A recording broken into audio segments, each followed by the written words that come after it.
That's what you're getting better? Yeah, I'm getting better. I had Okay. never this sickness. The whole COVID period is gone. I was pretty healthy, but Yes. due Yeah. to international trip, somehow or other I got. Yeah, I'm coming back now. I'm coming back to my original.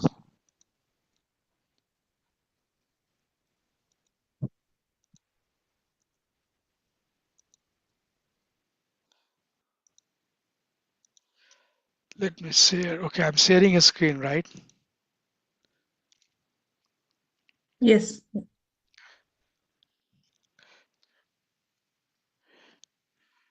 ओम ज्ञानतिमिरन्धस्य ज्ञानाञ्जनशलाकाय चक्षुरुन्मिलितं येन तस्मै श्रीगुरुवे नमः मुखं करोति वाचालां पङ्गुं लङ्घयते गिरिं यत्कृपातदं बन्धं तदहं वन्दे श्रीगुरुं दन्ताळनं परमानन्दमाधवं श्रीचैतन्य ईश्वरं नमो विष्णुपादाय कृष्णप्रस्थाय भूतले श्रीमते भक्तिवेदान्त स्वामीति नामिने नमस्ते सारस्वते देवे गौरवाणी प्रचारिणे निर्विशेष शून्यवादी पाश्चात्य शतारिणे जय श्री कृष्ण चैतन्य प्रभु नित्यानंद श्री अद्वैत गदाधर श्रीवासादि गौर भक्तवृंद हरे कृष्ण कृष्ण कृष्ण हरे हरे हरे राम राम हरे हरे हरे कृष्ण कृष्ण हरे राम हरे हरे हरे कृष्ण कृष्ण कृष्ण हरे हरे राम हरे हरे हरे नाम संकीर्तन की जय हरे कृष्ण महामंत्र की जय अनंत कोटि वैष्णविंद की जय इसको फाउंडर आचार्य आई जय प्रभुपाद की जय निताई गौरा प्रेमनंदी हरि हरि बोल की जय हरे कृष्णा दंडवत pranams and welcome. So we finished discussion on what is as it is commentary, and we talked about total 18 or 14 elements.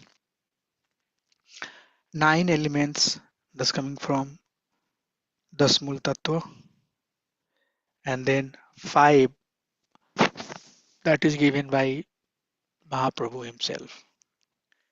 So the wording may be different, the purport may be different, the way certain concept is expressed that might be different, but it's still as it is as long as it follows these 14 elements.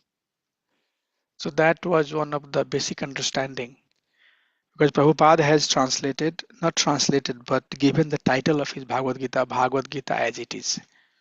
So then devotee asked, what is this as it is? As it is those 14 elements. These 14 elements are being addressed in different contexts.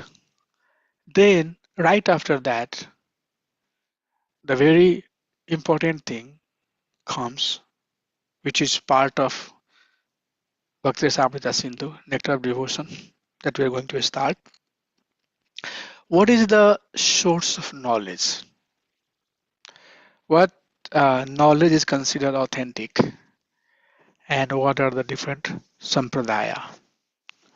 So these are not the chapter that His Divine Grace Srila Prabhupada has written specifically, but it's coming from his teachings, preface and introduction from Nectar of Devotion, Nectar of Instruction, and Ishopanishad.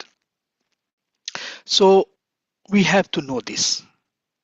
We have to know what is source of knowledge and what are different sampradaya and how do they vary.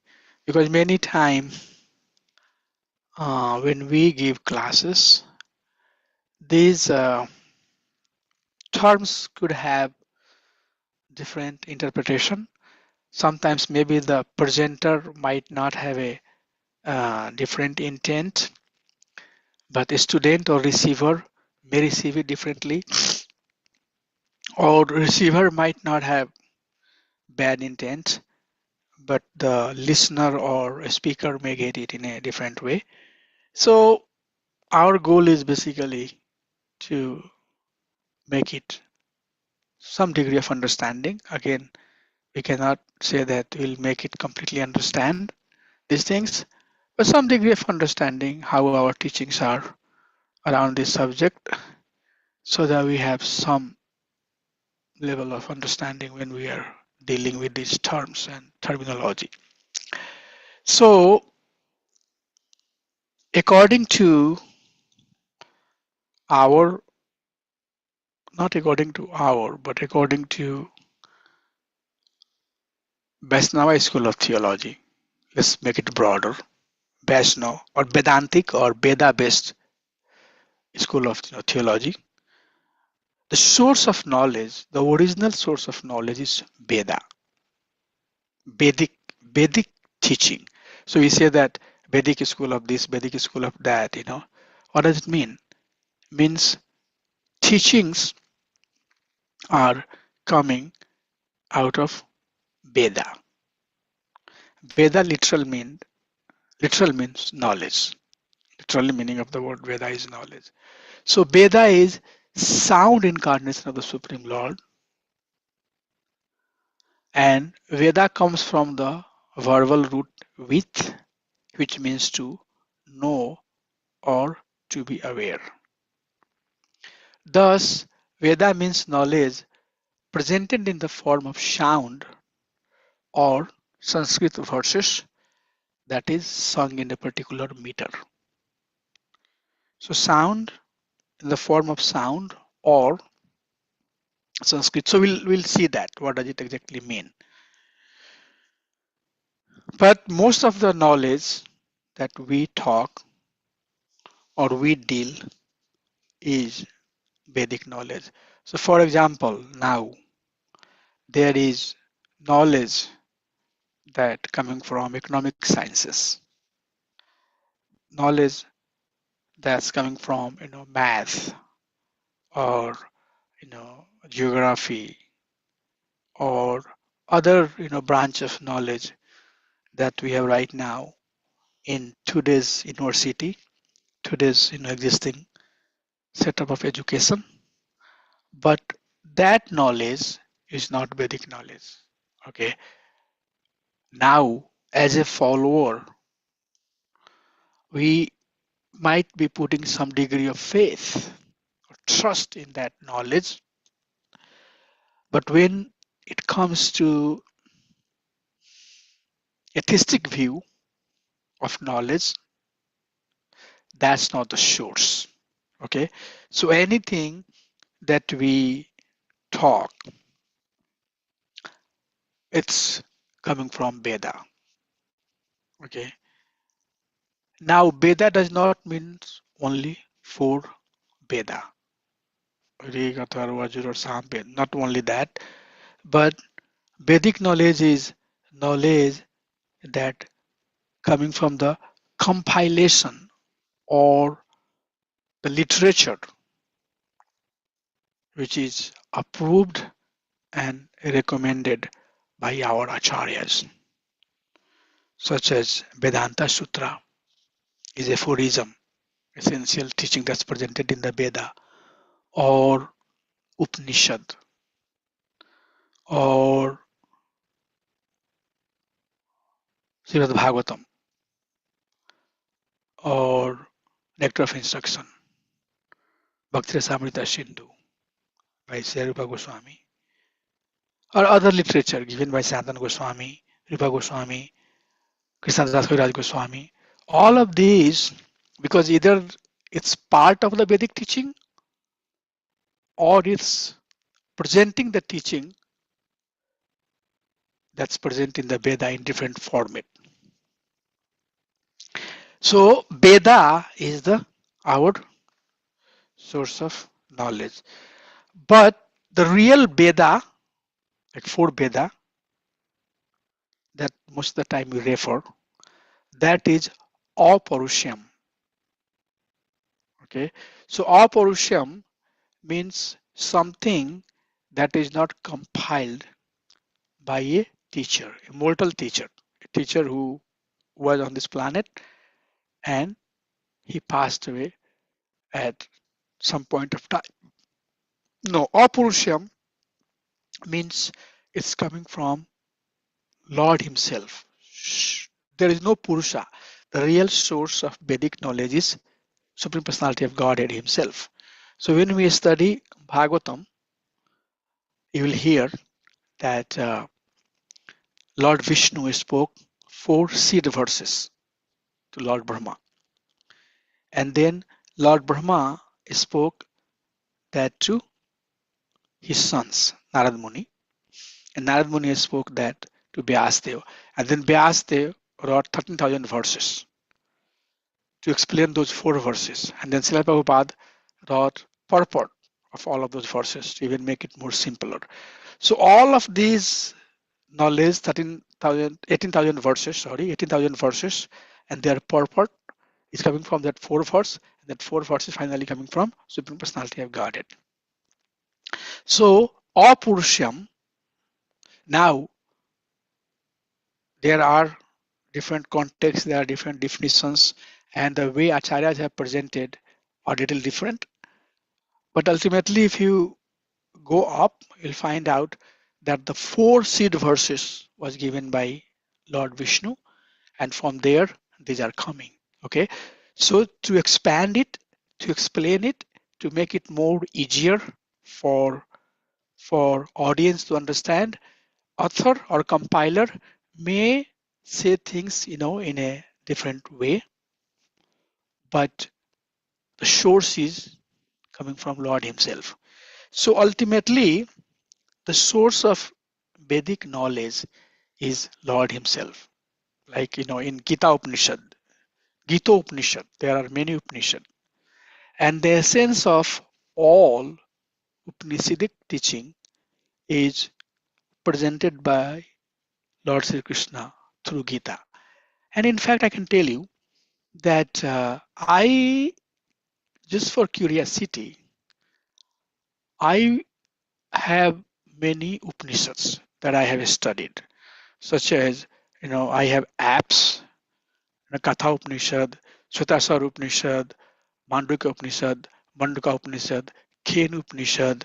These are some of the Upanishad, and it's all commentaries given by our our sannyasi or swamis or our previous acharyas. And in fact, very quickly I went through all of that. Very quickly, I read all of that, and I was thinking that I'm going to find something, that since I'm studying this Veda, I should be finding something that I have not heard or I'm not aware. And for sure, there were certain stuff contextual, like in Kenu Upanishad, you will hear, the story of Nachiketa and others. But ultimately, Katha Upanishad, the story of Nachiketa and his theory, boons that is asking from the death god. You will hear some of these things, but ultimately, it concludes to the verses that Krishna has spoken in Bhagavad Gita. That's my understanding. That's how I understood. So then I came back and realized, oh my gosh, when we say Bhagavad Gita is a summary, sometimes we just read it and we don't pay much attention to it. We think, oh, it's the summary of all the Upanishad. When you go back and I start reading the Upanishad, I spend a lot of time, and then you find out that everything is presented, in Gita. Krishna has presented everything as a summum and bonum of Upanishad teaching. That statement, you say sometimes gyan is there, but begyan, comes, realization comes. And I can tell you that after spending a lot of my time, I found out that in fact Gita Upanishad, Bhagavad Gita, that we read presents the essence of all. So you just have to memorize Bhagavad Gita and understand Bhagavad Gita to know all the Upanishad. So the source of, so I am saying this, the knowledge that is presented in other Upanishad in a very essential format presented in Bhagavad Gita. But if you go to read other Upanishad, you will see now there is a context. Nachiketa has three questions to the Yamaraj, and then he's asking questions. So you'll see all that elaboration and in depth and expanded version of a story and everything else. But there are some concluding point. Okay, so Apurushyam, the teaching is originally coming from Supreme Personality of Godhead, and it's presented. It's presented in different format in different manner for audience to understand. So we are talking about that knowledge. So source of knowledge ultimately that we believe in or we follow is coming from Supreme Lord Himself. Now, Krishna has spoken as Krishna Himself. Krishna has in Bhagavatam, you will see that Prithu Maharaj is talking to his citizens, or Kapil Muni is talking to Mother Devahuti. So all of these teachings will come, and they are none different than Lord Himself. So these teachings are coming from Lord. Okay, so that is very important to understand. And then Shruti and Asmriti. Shruti means something that is being heard. Okay, so how this knowledge is coming? This knowledge is coming through the disciplic succession, through Guru and Sisya Parampara. Guru has received the knowledge from his Guru, and he is giving this knowledge to his disciples. A disciple at some point will become Guru, and he or she will give the knowledge to his disciples. So the knowledge has been coming. If the knowledge is coming through just by hearing, then we are just seeing some terms. Okay, so don't try to correlate apurusya with shruti with truth. No, these are just some term. So what is shruti? Somebody will ask you, what is apurusyam? Apurusyam means something that is not done by purusha, a mortal being. It's coming from Supreme Lord. What is shruti? Shruti means a source of knowledge, a type of knowledge that is coming through oral reception. Guru to Sisya, Sisya to his Sisya, like that. And what is the truth? The Vedas are the axiomatic truth to be accepted as they are without interpretation. Okay, so the teaching, there are certain teaching that we have to accept as axioms. So if you have studied math, there is axioms. An axiom says that the sum of the angle of a triangle is 180 degree. That axioms. If you have a triangle, then that has 180-degree angle. Some might be 60 60 60. If it's 60 60 60, then it's different tempo, different triangle. If it's 75 75 and 40, it's different triangle, like that, right? But does that matter? If you have given a triangular form, then some of the three angles will be 180-degree, right? Or if you draw a line, just a straight line, then the angle is 180, between two lines, if it's just a straight drawn. So these are some of the axioms that you would study in math, which are assumed as it is, which are assumed to be the truth. So truth are axiomatic truth coming from the Veda, and sometimes we might not have lot of interpretations about it.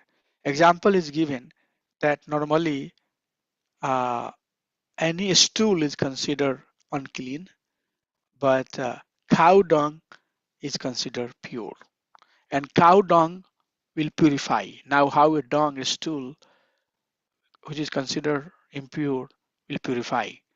Now people will give a lot of answer, a lot of reasoning behind it. It's antiseptic, it has this chemical component, some logical understanding to make that a statement or to understand that a statement. But truth is truth. So what is one of the absolute truth? Krishna is the Supreme Personality of Godhead. Okay, Ishvara Parama Krishna He has a Vigraha, Satchitananda Vigraha. He has a form. And that form is made of Satchit Ananda. You know, Sarvakaran Karanam, he is cause of all the causes. So now there are many interpretations given. There are many, literature and stories are presented to make this point clear. But it's considered as truth.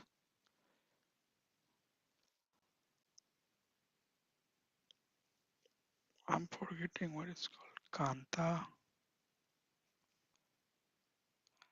Bharya, and then the first one is master. Okay, I'll look at it later.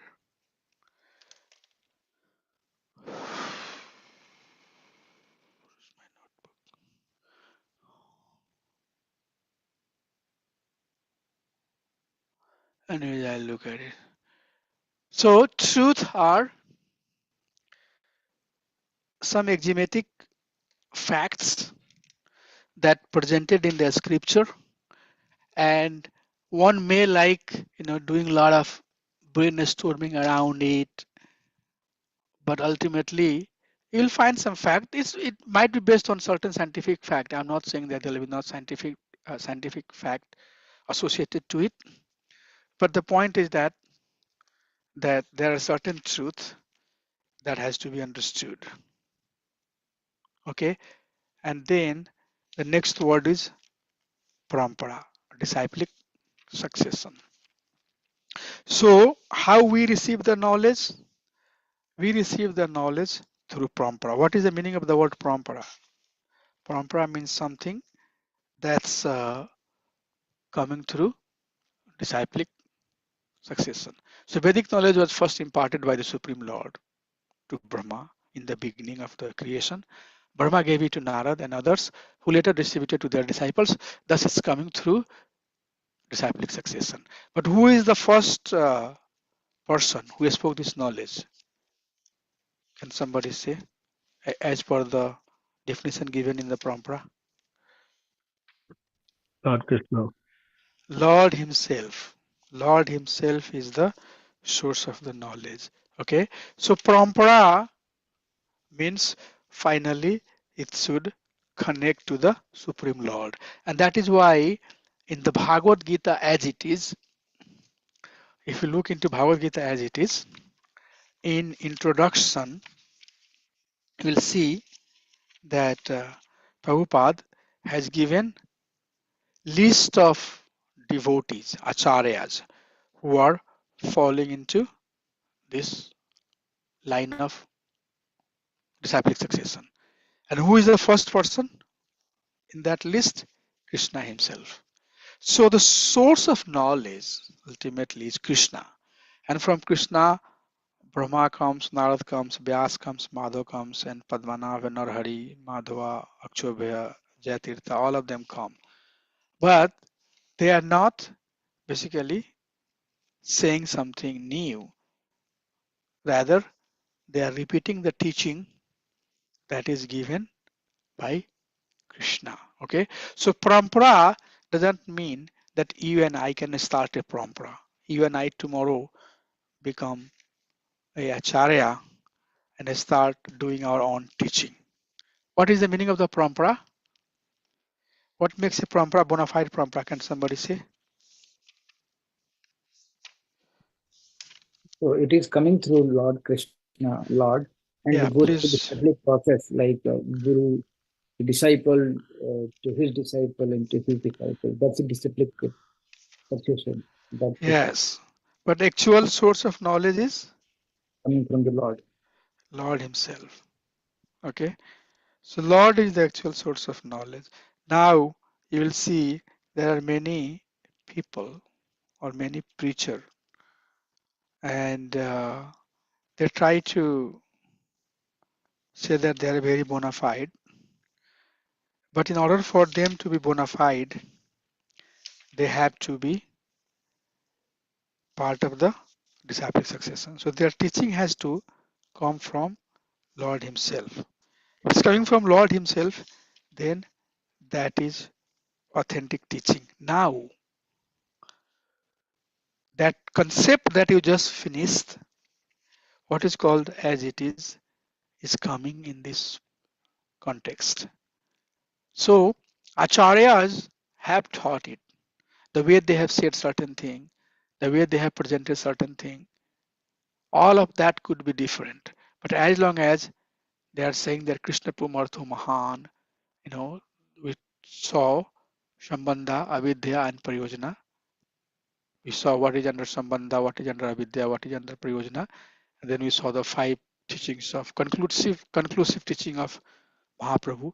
All of these 14s. As long as these 14 teachings are presented there, they are not deviating. Okay. This is very important. You all are doing Bhakti Shastri course. This is very important to understand this concept. What that does is that it gives degree of freedom. Okay. Degree of freedom for a particular acharya to expand based on time, circumstances, and audience. Okay. The same teaching would not be valid in every time, circumstances, and audience. And you will see why.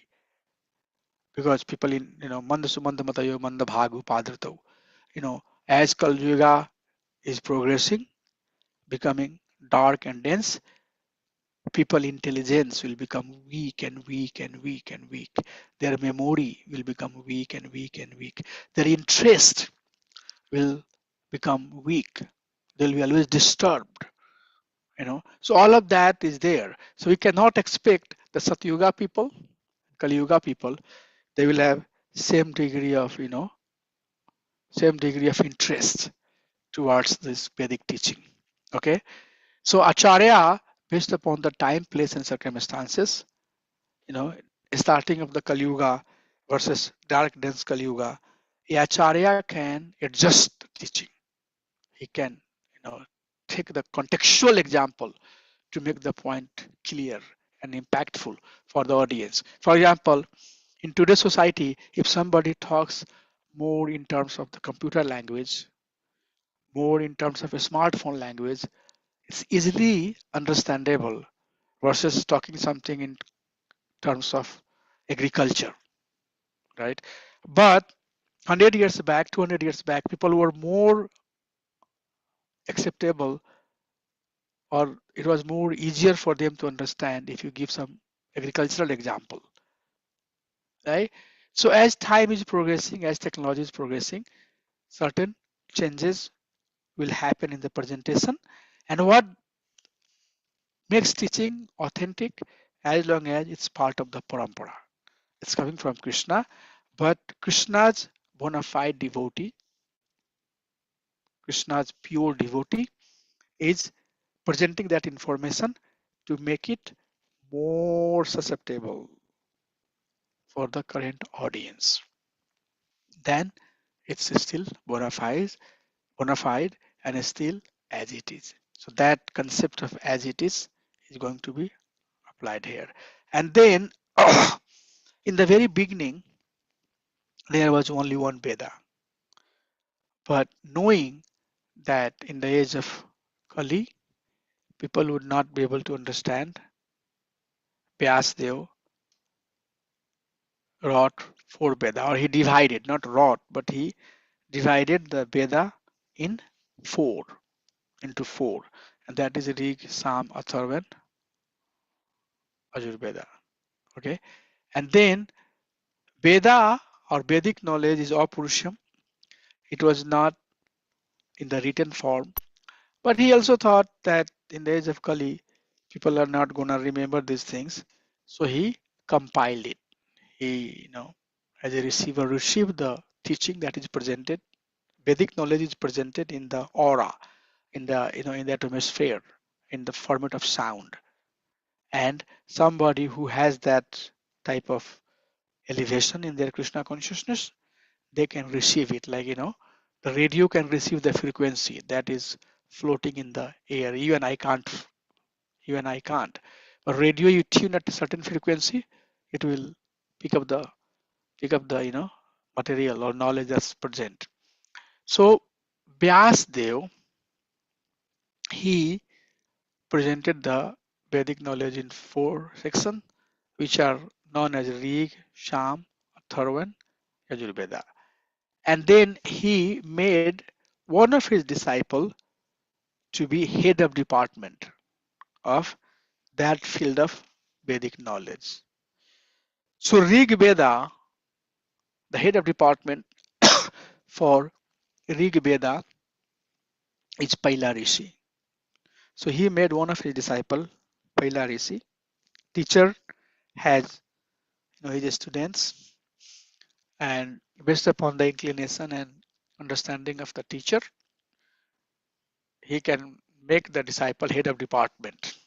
Okay, so Rig Veda that was given to Paila Rishi, which talks about law of universes, how the universe is created, who is the ultimate person behind creation and everything. And then Samved, he gave that head of department. He made Jamini Rishi to be the head of department for Samved. And Yajurved was given to Vaissamya Payana Rishi. And Yajurved talks about other element, but prominently talk about process of worship of Supreme Personality of Godhead. And then the Atharva Veda was given to Angira.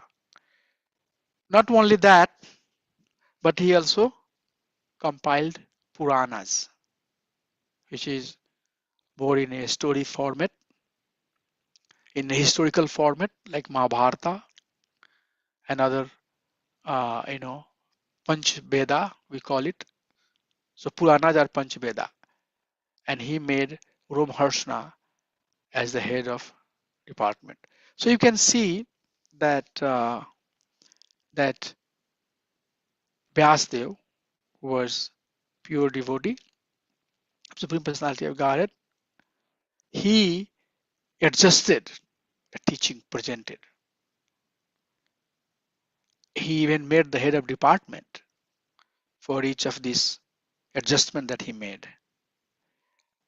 And he also uh, compiled Puranas as Panchveda. So all of that adjustment he did, but ultimately everything is coming from Supreme Personality of Godhead.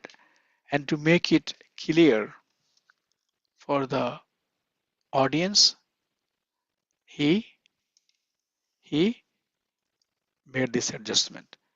But these are all still as it is teaching.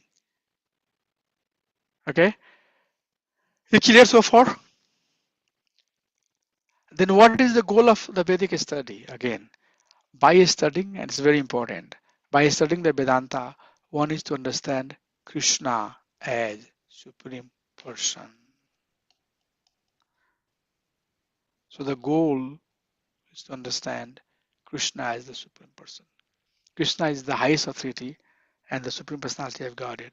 Krishna is the highest authority, very clearly says, and is the Supreme Personality of Godhead. This is accepted by scriptures like Brahma Samhita and by other Vaishnavas like Ramanuja, Madhvacharya, and Vishnu Swami, etc. etc. So goal of Vedic study is to come to the understanding of Krishna being the Supreme Person. So I would like to give a pause and see if there is clarity on what we have talked so far, terms and definitions that we have given. But this is very important, when we get into the discussions in depth, these terms will come to you. And I want to make sure that you have heard about it. So any questions, any sharing anybody has? Prabhu, can you talk about the four different types of Veda, the Rig, Sama, Yajur, Atharva? I just wanted to understand. So there was originally only one Veda, and all of this Vedic knowledge was presented in sound form. But knowing that Kali Yuga is coming, and in this age, people will have short memory. So Shruti, and we'll talk about that, Shruti Smriti Pramanas.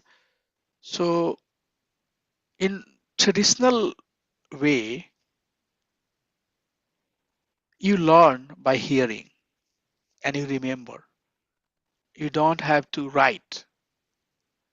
That's how the teaching happened with advanced, students, because in different age, their life was long, their memory was long. So once they will hear it, Shruti Prayana, once they will hear it, they will remember it. But as time is passing by, I mean, I can't remember in when what I ate 1 week back, same day, same time, what I was doing. I don't know. I can't even remember, next day what I did, day before. So our memory is becoming dull, and the interest for understanding the subject. So if there is weak memory and no interest, how you can retain certain thing? And if there are anything appealing to you, interesting to you, you retain it.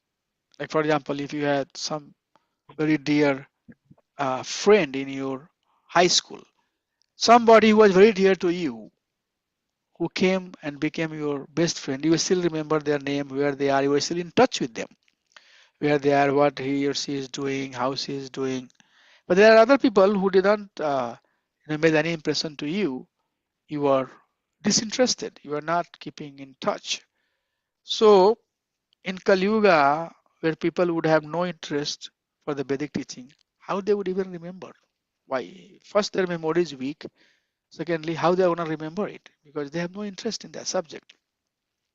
So knowing all of that, Vyasdev segmented the Vedic teaching, and he gave the name Rig Ved, Samved, Yajurved, Atharvaved.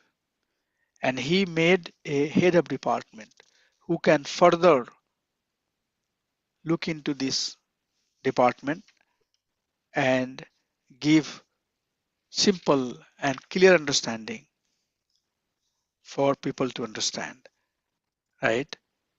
So Rig Veda was given to Paila Rishi, Sam Veda was given to Jamini Rishi, Yajur Veda was given to Vesampayana, and Atharva Veda was given to Angira Muni. Like that, these Vedas were divided and given to particular head of department so that their disciples, right? Okay, so you want to know about law of universe. Second and third canto of Bhagavatam talks about how the creation happens. Then you study very thoroughly Rig Veda. Sham Veda has songs, devotional songs. You know, devotees of Supreme Personality of Godhead, they have sang the song in a very devotional way to praise Supreme Personality of Godhead. So if you are interested for that subject, then you study Sam Veda very systematically. And there are different, very elaborated hymns and prayers and methods of worshipping of Supreme Personality of Godhead. If one want to be expert in that area, then they have to study Yajurveda. And if one wants to know about the science and different raga, the time of the raga, when to be sang, when not to be sang, how to be singing and all of that, that knowledge is presented in Atharva Veda. And then there is a department, head of department, who is researching in that subject, who research in that subject and give it to his disciple to his disciple, like that. So just to make the subject more palatable and easier for coming generations, this division were made. Anything else, Prabhu, like to know?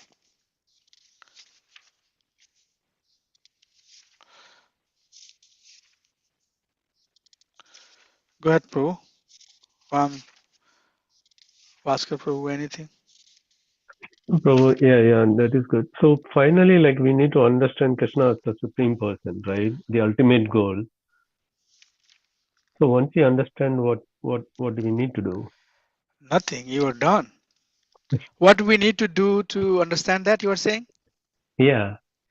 Bhakti. We have to perform the bhakti. That understanding is, by the way, very difficult, you know. Okay. Krishna prema pumartho mahan. It's mahan. It's not easy. It's difficult. Making Krishna prema as the main goal of our life. It's not something that can be done very easily. I mean, uh, I have been doing bhakti over, weak or strong, I don't know, over 20 years now. But I don't think that I'm always remembering Krishna. I still get, impacted by modes of material nature. So, coming to that understanding that Krishna is the supreme personality of Godhead and He is cause of all the causes, that's the essence of all the teaching, all the knowledge that is presented.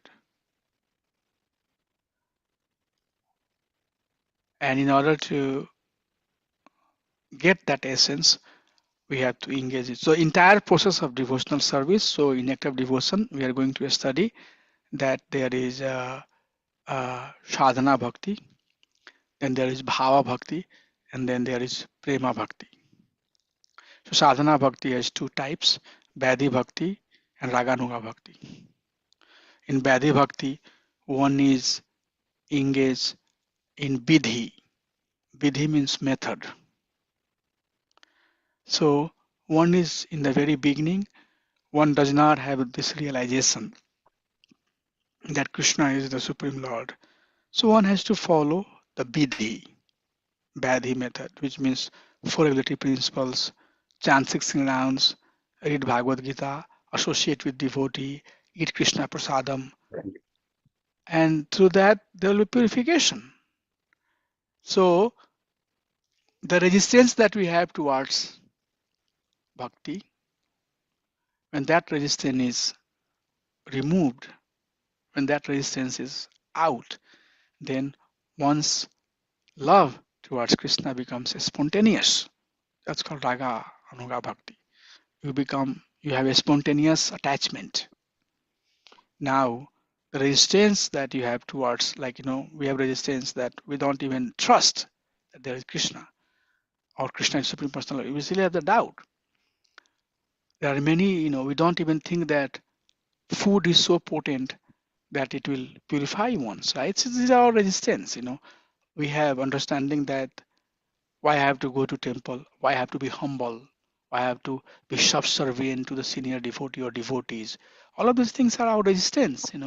Material mindset will say that I am the bigger, but a spiritual mindset will say that no, you are Swarupa Nitya Krishna Das, Gopi Bharto Pad Kamla, your Das, Das Anudasa.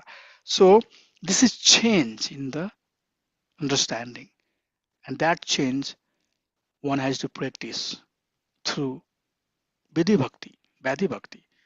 And when Vaidhi Bhakti culminates and purifies the soul, then the person will have the spontaneous rag.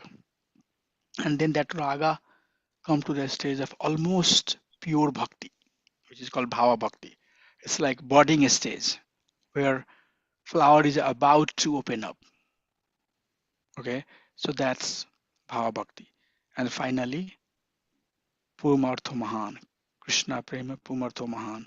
Finally, one will have pure love, prema, unalloyed devotion. So we'll, all of these terms we'll study in Nectar of Devotion.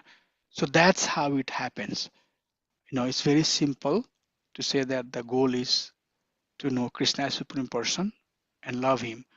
But that love comes through this process from Bhakti Bhakti to Raganuga Bhakti to Bhava Bhakti to finally, when it matured, then it comes to the stage of Prema Bhakti. So what we have to do? We have to do Bhakti. We have to, why we are engaged in process of devotional service. because ultimately, and that should be the goal. Okay, the goal of bhakti is transformation. Any capacity that we are serving, whatever service we are doing, if the mood is not understand, if the intent behind that service is not understood, then then it's not helping. At the end of the day, Prabhu, at the end of the day, everything else is there. But at the end of the day, I'm trying to be a pure devotee. You can call me whatever you want to call me. You can call me festival coordinator, you can call me kirtan, party leader, you can call me this, you can call me that, XYZ. But at the end of the day, all of that is ultimately, for me, I see, according to Shastra, is to become a pure devotee. Everything should help me to have firm faith. That's my goal. Everything else is just a process. Okay.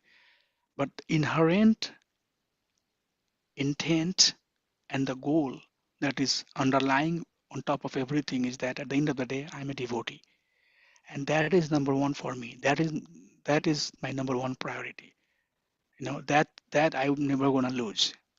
Anything else I can lose, but that I can never lose. At the end of the day, I'll remain the devotee of Krishna.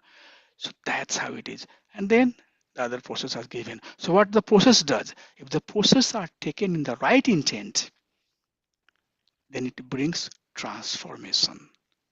Okay, it should make you a firm believer in Supreme Personality of Godhead. The more remembering of Krishna, the more engaging in service of Krishna, the more Krishna conscious. That's how it should be seen. You know, then ultimately you become pure bhakta. Okay, goal is to come to the stage of pure bhakti, not that let thing, not that thing get diluted. Okay, so this is the process. Vadi bhakti, raganuga bhakti, bhava bhakti ultimately come to the stage of Satatam Asmartaya Vishnu, Vismartavena Jatasut. Every time, every moment I remember Krishna, never forget Krishna. So for that, the entire process of nectar of devotion presents that. Entire process of bhakti is given. Okay, so this I wanted to emphasize that goal of this Vedic studies, all of that is good. But what is the goal? The goal is ultimately, we don't have to miss the goal. The goal is that we should have firm conviction that Krishna is the Supreme Person. He is the doer. Anything, Prabhuji? Maybe can I ask one question for my Yeah, Prabhuji?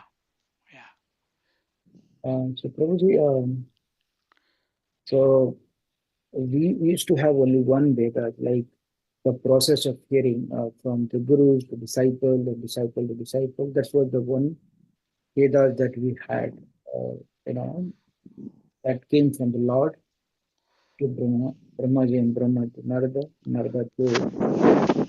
Now, that one Veda got divided into, I mean, one verse. That's what we are talking about. The verse is nothing but Shruti, scripture is nothing but one verse that got into 4 verses. Now, 4 verses is nothing but it is, all these 4 Vedas we are talking about or something else. Yeah, it's all talking about the same truth presented in different format, in a simplified format. So these 4 verses is nothing but these 4 Vedas. Is it correct? Which 4 verses? I mean, I noted down on No, 15. I just gave the example Oh, I see. that Srimad Bhagavatam was. I just give the example of Srimad Bhagavatam. I'm not specifically talking about those 4 verses. I'm not saying that those 4 verses are forbidden. No, I'm not saying that. I just gave the example that source of the knowledge is Lord Himself. And to make that point clear, I gave the example of Bhagavatam. That see in the Bhagavatam, you will learn that Lord Himself spoke 4 seed verses when creation was about to happen. Lord spoke those 4 seed verses to Brahma. Brahma, when he was born, all he saw is Adipurusha, also. when he came to this material world, he didn't see anything. He saw that everywhere was darkness, there is nothing. Now we are seeing house, photo, picture, this and that. When Lord Burma was born, Aja, he didn't see anything. All he saw is dark, dark, dark, dark, dark. But he saw that there is a stem, lotus stem, connected to his navel. So he got hold of it and started following it. Kept on following, but he never found end of it. Then he heard tapa, tapa, tapa. Means do tapasya, do austerity. And he, Om Namo Bhagavate Vasudevaya, he engaged in austerity. And then Lord appeared to him. And then he gave these 4 seed verses. And from there, he got the direction how to start creation. Then he created heavenly planet system and Bhumandala. We'll talk about that all. And then he created lower planetary system. Then he filled up all this planetary system with a living being. So all of that, I'm trying to say, is basically instructions coming from Krishna. So in nutshell, what we are trying to say is that the knowledge that exists, whatever format it exists, ultimately, if you track it down, is coming from Lord Himself. Okay. So the Vedic teaching, the Vedas are present there in the sound format.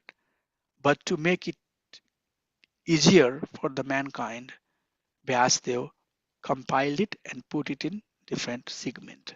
That's all I'm saying. The teaching was presented in a simplified format. And I gave the example that although Lord spoke only 4 verses, those 4 verses were so crunched, so much information was put into it that to say the same thing, there are 18,000 verses that Vyasdev had to write to expand on those 4 verses. And for each 18,000 verses, Prabhupada wrote purport. So this 18,000 verses is purport of 4 verses, and then we have purport. So all I'm trying to say is that so much information is condensed in the 4 verses, which are further expanded by our acharyas to make it simpler and easier for us to understand. So in that intent, Vyasdev, knowing that in the age of Kali, people are going to be very dull in their memory, very disinterested with the Vedic teaching, the knowledge that was presented, he put them into different Vedas. And that is source of knowledge. So it's coming from Krishna. It's Apurusham. It's coming from Krishna. And goal of that, through all of this, ultimately to know Krishna. So that's how I'm concluding this slide. Prabhuji, clear? Yes, Prabhu. Thank you, Prabhu. I know some of these terms, but please read Prabhupada's. These are coming from Ishopanishad introduction. But I wanted to share this to you to have some degree of understanding. That's the plan. Okay. So there are all the Vedic teachings. Again, this is just to make you understand. Okay. So goal of a Vedic teaching is to understand Supreme Personality of Godhead. But these Samhita, the knowledge that is presented there, that can also be presented in 3 categories. Please make a note. Please make a note. Everybody, please make a note. The first one is called Prabhu Samhita. Okay. Prabhu Samhita is basically the core Vedic teaching. Like for example, when you not everybody can recite the verses that is presented in Veda. It has, certain emphasis at the end. The world has certain scale. So if you go to some of the pujas, and if you have some expert South Indian Brahmin, you will see how they chant hum. They will say all of these words they will use. The pronunciation is very Vedic pronunciation, right? Because they are taught and they are expert. Okay, so Prabhu Samhita is Vedic core Vedic teaching, which is presented in that format. It just gives the instruction in a Prabhu means master. It gives the instruction in a very uh, authoritative way. Okay, but that instruction might not be easily understood by ordinary people. Then acharyas takes that and same instructions they present in a story format. Okay, such as Mahabharata. There was Kaura, there was Pandey, they fought, this happened, that happened. Same, but in a different context, you know, they are presented. Ramayana story is presented. Bhagavatam is presented. So that's called Maitreya, friend. Okay. So the same Vedic teaching is presented in a lighter version to make it like a friend is talking to another friend. So when you read Bhagavatam Prabhupada's purport, oh, you can understand. Prabhupada is talking about typewriter, talking about, car, talking about big buildings. Then it connects, right? But the core teaching is coming from Veda. Okay. So from Prabhu Samhita is a authoritative way of saying things. The same instructions has been, made more palatable and easier for us to understand as Maitri Samhita, Ramayana, Mahabharata, and Bhagavatam. And even that might be difficult for people to understand. Then same teaching has been presented in the Pancharatraya story. So if you have to talk to Sunday school kids, right? You will see some of our uh, big devotees. They are writing the books in a story format, in a very colloquial format. You know, in a format that people can understand. So if I have to teach Bhagavad Gita to Sunday school kids, I have to put the bird, monkey, cat, and dog, right? And that way they can understand the teaching. So Pancharatra, and other stories, like, in a story format, things are presented. So that's called Bharya Samhita. Wife serve the husband, right? Or Kanta Samhita. So those teachings are presented in a way that sounds like it's serving. Okay. So Prabhu Samhita is core Vedic authoritative teaching. The same teaching is presented as a friend. It's called Matra Samhita. And it's even diluted down to make it very easier. And it's called Kanta Samhita. Okay. So Prabhu Samhita, Matra Samhita, and Kanta Samhita. But ultimately, all of these teachings have been presented in different format for you and I to understand. But source of that teaching is Lord Himself. That is what the point is being driven here. So don't get into the details of it, how I'm saying it. Rather stick to the adherence of stick to the message that is being communicated here. The message is that Apurusham, these teachings are ultimately coming from Supreme Lord. And if it's coming from Supreme Lord and presented to us in either Maitreya format or Kanta format, it's still as it is, because it's the same teaching presented in a easier format for one to understand. Prabhu, you clear?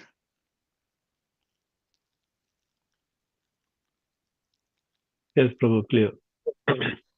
So that's like, we will see that stories of Pancharatra, there is like cat and monkey and elephant and donkey type of example they use to tell those stories. But those stories are, each story that you see has a moral. At the end of the story, they will say truth is victorious. Or at the end of the story, they will say never cheat your friend. Or at the end of the story, they will say that uh, ahimsa is your uh, dharma. Pancharatra story, 108 of the Pancharatra story, right? So Vishnu Sarma has written, right? So like that. So those are not basically directly talking about what you will hear in the Veda, but same Vedic teaching is presented in a very simpler format so that ordinary people can understand, right? So that's the point is being driven here. I couldn't go any more than one slide, but we'll talk. But I'm glad that you all asked questions and we had some discussion. Okay, so it's 2:04. If there is one or two questions, I can take it. If not, then I would like to adjourn here and we'll resume from next Saturday. There will be some, these are now your course has just started, okay? So any teaching that you are seeing here, you have to make note, understand it better, because now we have started talking the things that we need to talk. Satyanarayana Prabhu is good. Yes, Prabhu.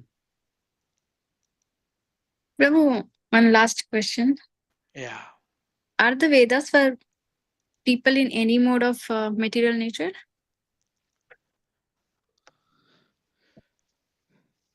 I don't understand your question. One second, Mataji, please repeat. Like all the people are like in any one of the mode of material nature, either goodness, passion, or ignorance. Right. Anyone can read Vedas and understand it, or it's only for a certain people? That's another good question you are asking. According to Vedic or according to prescription that's given, Vedic teaching is not. That's why this concept of Maitreya and Kanta Samhita comes, because not everybody can understand the Vedic teaching as it is. You will hear that it said that Shudra or Vaishya should not understand, should not reach Veda because they cannot understand. It's so complex written, cannot understand. But but that doesn't mean that the teaching is not for them. The goal of this teaching is for everybody wherever they are, based upon their gun karma vibhagsa, wherever their quality and karma are. From there, they have to come finally to the stage of pure devotion. Take the bhakti of Krishna consciousness. So not necessarily everybody has to start the core Kanta Samhita. Maybe they are not qualified. They are not, expert enough to understand. So they can start at, Maitreya's stage. They can start, studying uh, Srimad Bhagavatam or Vedanta. They are not presented. They are not saying something that Veda doesn't say, but it's more elaborated way, in a more expanded way, it's in a more easier way. But Veda as such, as I have heard, again, I'm not expert in this field, Veda as such is not uh, is not for everybody. And that is one of the reason also that Vyasdev divided it and make it simpler so that others can understand, or whoever can understand. But you need certain qualification, certain expertise to understand core Veda. But Prabhupada, the same Vedic teaching, he made it, in form of Bhagavatam available to everybody. I know Mahaprabhu, Jara Dekho Tare Kaho Krishna Upadesh, he made it available for everybody. So the teaching is there presented in different sublime and softer format, but that is for everybody. But when it becomes very condensed and concentrated due to complexity associated to it, it, it is not recommended for everyone to reach. A person who is not qualified may get misled by it. Clear, Mataji? Yes, Prabhu. I think you knew the answer, right? No. What is your understanding? I had like a confusion here too because black magic and other things are also like coming from Vedas. So how is how? Yeah. So black magic and all of that thing is basically in the mode of ignorance, right? Hmm. Yes. And that is for the people who who Krishna is a like they say that a vacuum, it will suck everything, Hmm. So the goal, the way Maya Srishti, the way Krishna has created this system is for everybody. Nobody is exclusive. It includes everybody, and it includes everybody wherever they are. For my understanding is that that tantric doesn't have to be tantric every life.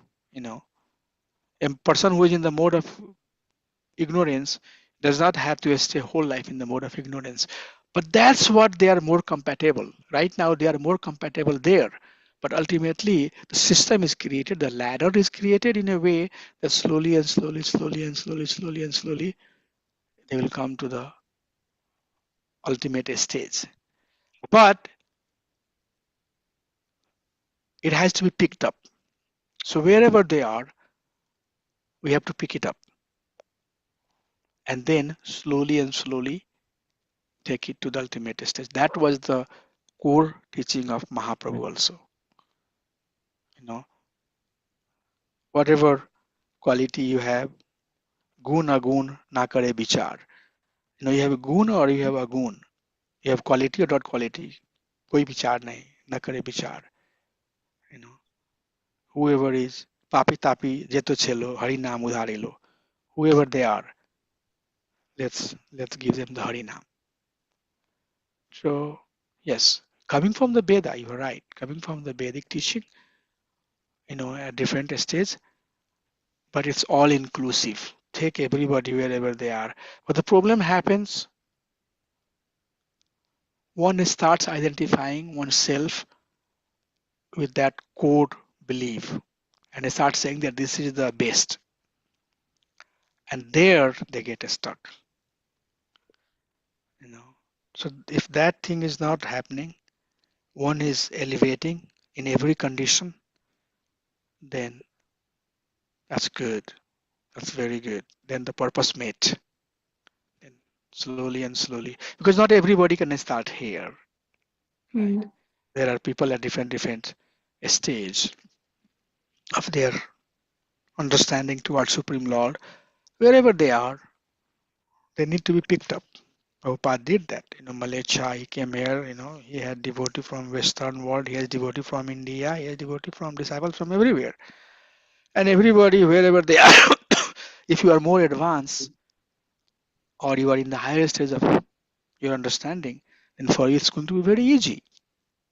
Especially people who are born in Brahmin family, people who are born in family where they have seen the bhakti, they have done the bhakti.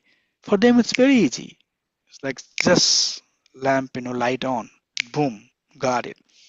But there are people who have, you know, atheistic family. They don't talk about Krishna. They are meat eater. They are far away from Krishna. It will take time for them, right? But this process is for everybody. Wherever you are, you will be picked up and slowly and slowly, slowly and slowly. That's what you have studied in uh, Bhagavad Gita, in the yoga ladder that we say karma kandi, who are engaged in heinous activity. At least that person has to come to the stage of sakam karma, where one is engaged in prescribed duty, right? And then from sakam karma, one has to come to niskam karma. Then niskam karma, one has to come to jnana. From jnana, one has to come to ashtanga. And then finally, reach to the higher stage. But if one is, at the sakam karma stage, engaged in prescribed duty, and they say that, oh, prescribed duty is everything. There is no need to have any knowledge. There is no need to go to the bhakti stage. Then they will stay there. They will linger there for a long time. Finally, somehow the Krishna will push them up.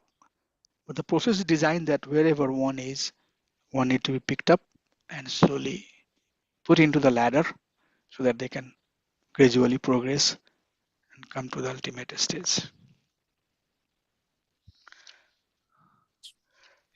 Okay, Prabhu. So follow-up question is like people Yeah. indulging in worship of ghost, there's a risk of going down.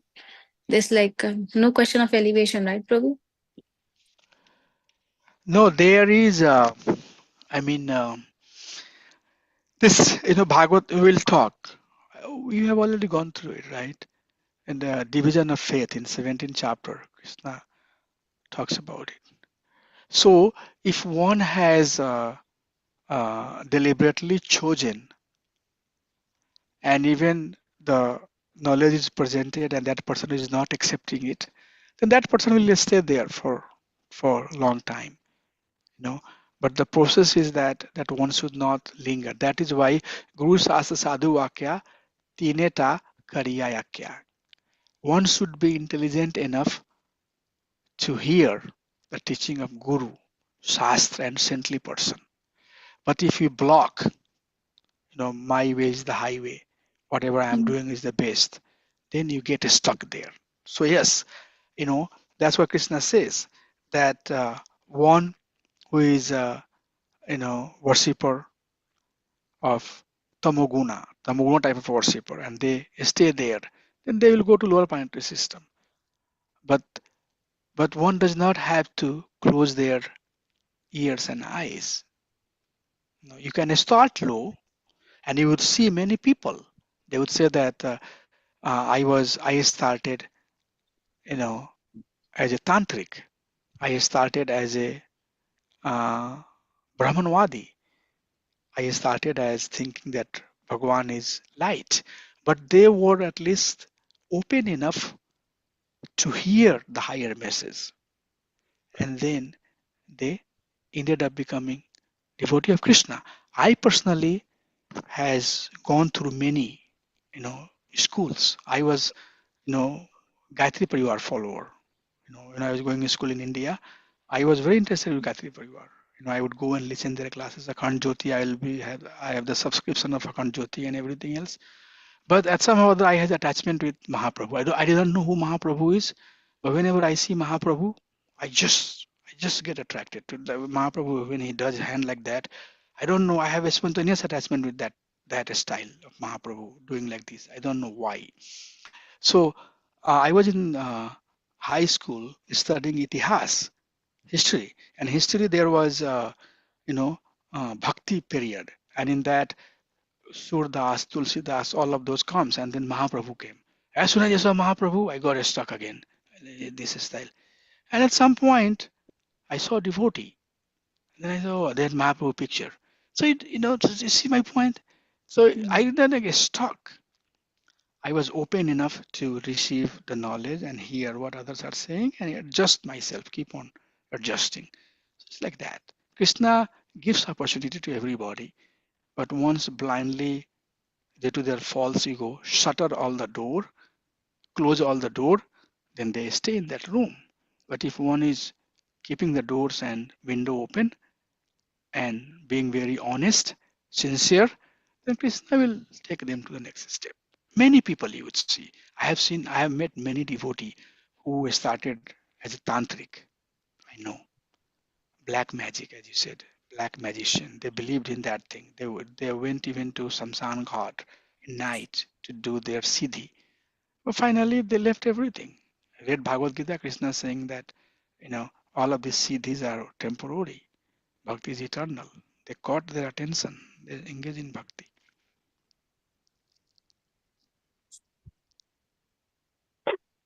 Got it, Prabhu. Thank you. Thank you, Mataji. So yes, we have to be ready to listen. And one request that I always like doing to devotees, that this is my humble request as a fallen servant. This is I have realized. Don't get stuck with your own understanding, because we have a limited intelligence. Most of the time I have pursued material aspirations. You know, so depend on devotees, depend on guru, depend on seniors' advice, and their advice will work for you. Doesn't matter what intent they have, because it's coming from Krishna, it's coming from Acharya, it's coming with some potency. They'll say that, Prabhu, you need to do this. Do it as a subservient. You will see that that will give you a strength. Okay, so being very open to receive the message of Guru, our spiritual master, Shastra, what we are reading in Bhagavad Gita, and Sadhu, who are sadhu, saintly person around us. Now we block the eyes and ears, not hear the saintly person.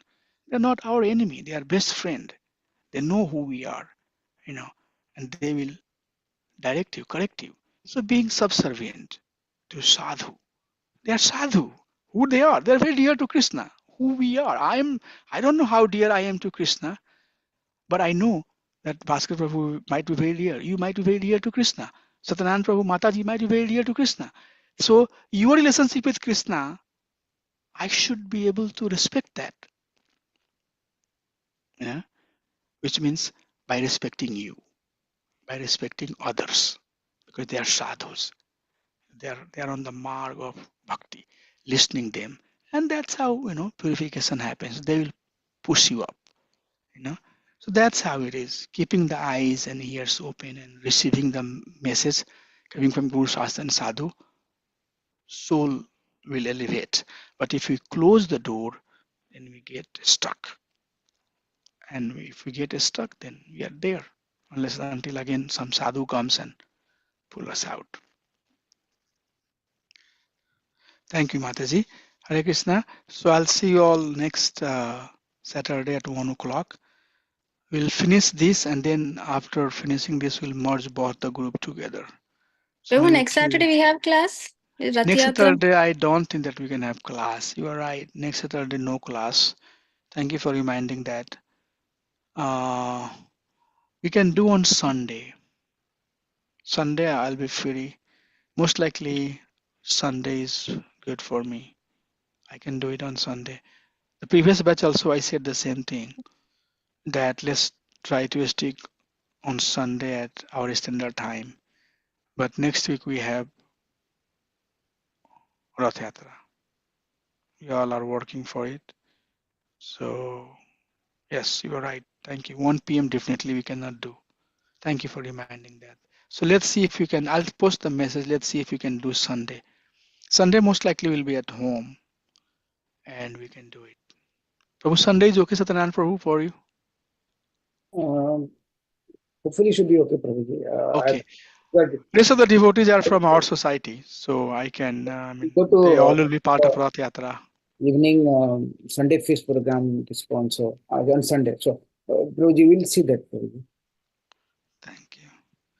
Kalavati Mataji, anything you have before we adjourn? Any word of wisdom? No, Prabhuji. It was nice. Thank you for the Thank you. class. Dandavat. Thank you for letting me do it. वंशकल्पातरुभ्यश्च कृपा सिन्धुभ्यैव वर्ष पतितानां पावनेभ्यो वैष्णवेभ्यो नमो नमः अनंत कोटि वैष्णववृंद की जय समल भक्तवृंद की जय हरे कृष्णा दंडवत प्रणाम to everybody. I'll see you next Saturday, next Sunday, 1 p.m. We'll try to do it 1 p.m. on Sundays. Thank you. Dandavad pranam. Hare Krishna. Thank you. Hare Krishna, Prabhu.